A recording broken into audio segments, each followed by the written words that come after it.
Sabahımızda жалғастырмас bұрын, birinchi bарлығымız topqa bölініп алайық.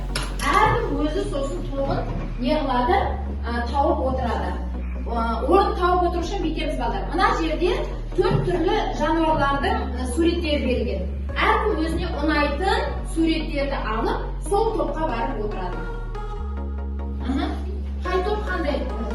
Молодец, мына топ жәндіктер тобы екен.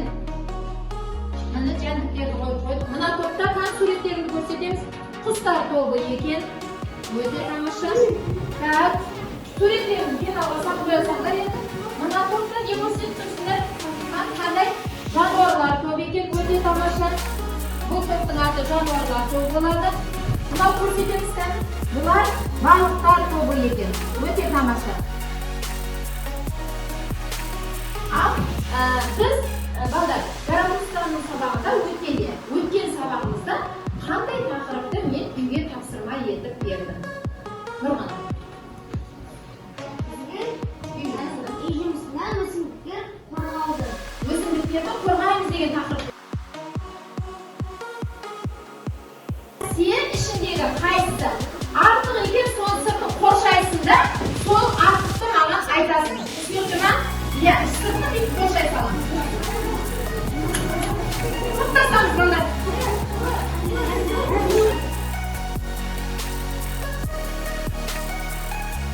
Жануарлар қоректенеді. Сол үшін оларды байланысты. Я ондай болатын болса бүгінгі біздің жаңа сабағымыз балдар.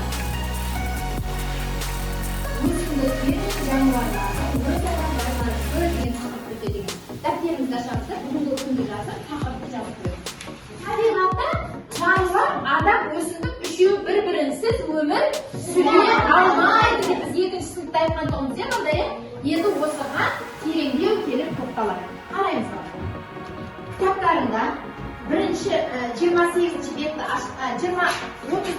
32-ші бетті ашсаңдар, ашқандар ма?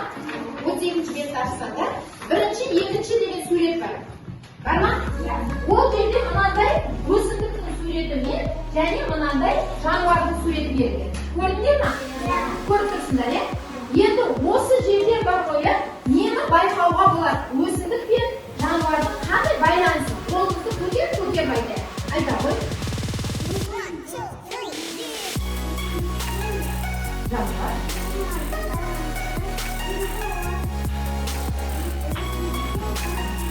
Міне, молодец, негізгісін айтты балдар, е? Жануарлар ескен екен балдар, өсімдіктермен қорек, бейне деген үшінші жоғары шақтағы өсімдіктермен сүрткен. Қарадыңдар ма? Енді сол жерде құстың аузында екенің жаңғағы тұр. Тұр ма? Міне, мынада екенің жаңғағы тұр. Ал жанында иттің үстінде ненің өсімдіктердің тұқымдары тұр, е? Жабысқаған жүніне, е балдар, е? Енді қарай қойыңдар балдар. Осы жерде нені байқауға болады, нені сұрағыма жауап береміз. Мына құс өмір бақи осы тұқымды істеп жүре бере ма? Жүре бере ма? Нұрали? Ол не істейді? Мына жерден еменіне қыстырып алады да, ол басқа. Дұрыс айтады, ол басқа жерге барғанда аузын ашады ғой, иә? Сол кезде ол не істейді? Сымын алады. Енді қарай қойыңдар. Ол не істейді? Мына жердегі еменнің тұқымын басқа жерге не қылды?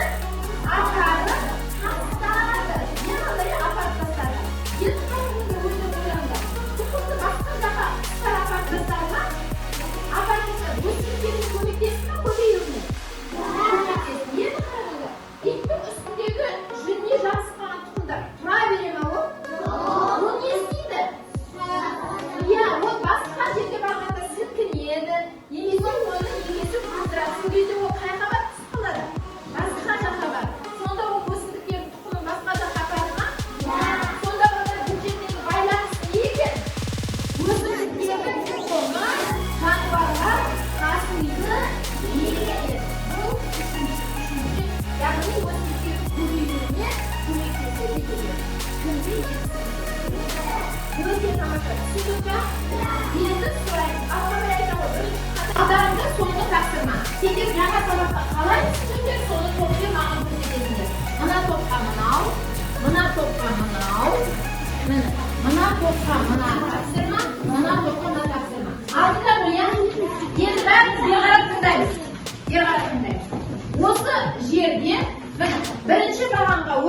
егер мына үшінші бағанға жануарлар ортасына байланысы деп қойған. Енді осы жерге бүгінгі сабақтан қорытып не жазасыңдар, соны жазып маған не қыласыңдар? Енді бата, мен сендердің алдарына ақ дөңгелек қағаз қойып қойған. Сол қағазды қолдарына аласыңдар. Бояу қарандаштарың бар, иә? Сол бояу қарандаштарымен қолдарына ұстаңдар да мұқият мен тыңдаңдар. Егер кім